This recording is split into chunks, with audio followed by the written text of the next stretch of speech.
വചനാമൃതം തയ്യാറാക്കി അവതരിപ്പിക്കുന്നത് ജുബില ഇ.പി. നമ്മുടെ വാക്കുകൾ അതിശക്തമായ ആയുധമാണ്. വാക്കുകൾക്ക് വെടിയുണ്ടയേക്കാൾ മനുഷ്യനെ മുറിവേൽപ്പിക്കാനും ഒരുവനെ ദുഃഖസാഗരത്തിൽ താഴ്ത്താനും പ്രകോപിപ്പിക്കാനും അരിശപ്പെടുത്താനും തകർക്കാനും കഴിയും. എന്നാൽ നാം ഒരാളെ ഇടിച്ചു താഴ്ത്തി ചിത്രീകരിക്കുന്നതിലൂടെ യാതൊരു നന്മയും ഉണ്ടാകുന്നില്ല. മാത്രമല്ല, ദുഷ്ടവാക്കുപയോഗിച്ച് അപരനെ കൊച്ചാക്കിയതുകൊണ്ട് എന്തെങ്കിലും ആനന്ദമുണ്ടായാലും അതൊരിക്കലും നിലനിൽക്കുകയില്ല. നമ്മൾ തൊടുത്ത അമ്പുകൾ പതിയെ വന്ന് നമ്മെ വേട്ടയാടുകയും ചെയ്യും. ഒരുവൻ്റെ ആത്മവീര്യത്തെ കെടുത്തിക്കളയുന്ന വാക്കും പ്രയോഗവും പരമാവധി ഒഴിവാക്കുക. അത് നമ്മുടെ തന്നെ നാശത്തിനാണ്. മറ്റുള്ളവരെ വളർത്തുകയും പ്രോത്സാഹിപ്പിക്കുകയും ആത്മാവിനെ പരിപോഷിപ്പിക്കുകയും ചെയ്യുന്ന വാക്കുകൾ കൊണ്ട് ഒരുവനെ വളർത്താൻ എപ്പോഴും ശ്രമിക്കുകയാണ് വേണ്ടത്. അതായത്, വാക്കുകൾ കൊണ്ട് നന്മ ചെയ്യുക.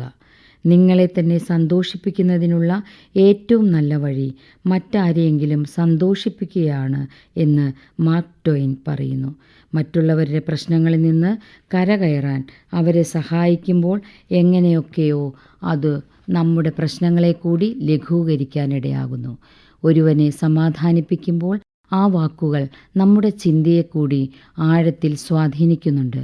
അതായത്, മനസ്സിൽ പ്രത്യാശയും ആനന്ദവും നിറഞ്ഞാൽ അത് അപരനിലേക്കും ഒഴുകുമെന്നർത്ഥം.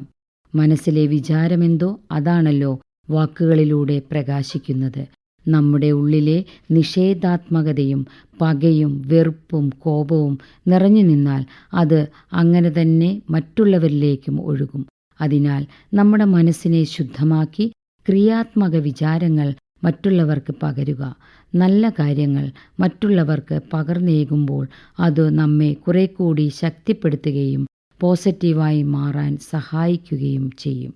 ഒരിക്കൽ ഗ്രാമകവാടത്തിന് മുൻപിലിരുന്ന ഒരു വൃദ്ധനോട് അപരിചിതനായ സഞ്ചാരി ചോദിച്ചു, താങ്കളുടെ ഗ്രാമത്തിലുള്ളവർ എത്രക്കാരാണ്? വൃദ്ധൻ ഇതേ ചോദ്യം തന്നെ സഞ്ചാരിയോടും തിരിച്ചു ചോദിച്ചു. അവർ ക്രൂരരും സംസ്കാരശൂന്യരുമാണ്. അയാൾ മറുപടി നൽകി. വൃദ്ധൻ ചെറുപുഞ്ചിരിയോടെ പറഞ്ഞു, അതേ തരക്കാരാണ് ഇവിടെയുമുള്ളത്. സഞ്ചാരി യാത്ര തുടർന്നു. കുറച്ചു സമയത്തിന് ശേഷം മറ്റൊരാൾ ആ വഴി വന്നു. അയാളും അതേ ചോദ്യം തന്നെ ആവർത്തിച്ചു. വൃദ്ധൻ തിരിച്ചു ചോദിച്ചു, നിങ്ങളുടെ ഗ്രാമത്തിലുള്ളവരോ? അവർ നിസ്വാർത്ഥരും നിഷ്കളങ്കരുമാണ് എന്ന് അയാൾ മറുപടി പറഞ്ഞു. വൃദ്ധൻ പുഞ്ചിരിച്ചുകൊണ്ട് പറഞ്ഞു, ഇവിടെയുള്ളവരും അതേ തരക്കാരാണ്. നോക്കൂ, ഒരുവൻ എന്തായിരിക്കുന്നുവോ അതേ തരത്തിലുള്ളവരെ ആയിരിക്കും കണ്ടെത്തുക. മറ്റുള്ളവരെ കുറ്റപ്പെടുത്തുകയും പരദൂഷണം നടത്തുകയും ചെയ്യുന്നവർ അങ്ങനെയുള്ളവരുടെ സൗഹൃദം തേടുന്നു. മറ്റുള്ളവരെ സ്നേഹിച്ച് സഹാനുഭൂതിയോടെ വീക്ഷിക്കുന്നവർ തങ്ങളുടെ കൂട്ടരെ കണ്ടെത്തുന്നു. നാം എന്താണോ കൊടുക്കുന്നത് അതുതന്നെയാണ് നമുക്ക് ലഭിക്കുന്നത്. അതായത്, വിതയ്ക്കുന്നതാണ് നാം കൊയ്യുന്നത്. അതിനാൽ വാക്കുകൾ നല്ല വിത്തുകളാകട്ടെ. നന്മയുള്ള വാക്കുകൾ കൊണ്ട് അപരൻ്റെ മനസ്സിനെ തേജോമയമാക്കുക. ജുബില ഇ.പി. തയ്യാറാക്കി അവതരിപ്പിച്ച വചനാമൃതമാണ് ഇതുവരെ കേട്ടത്.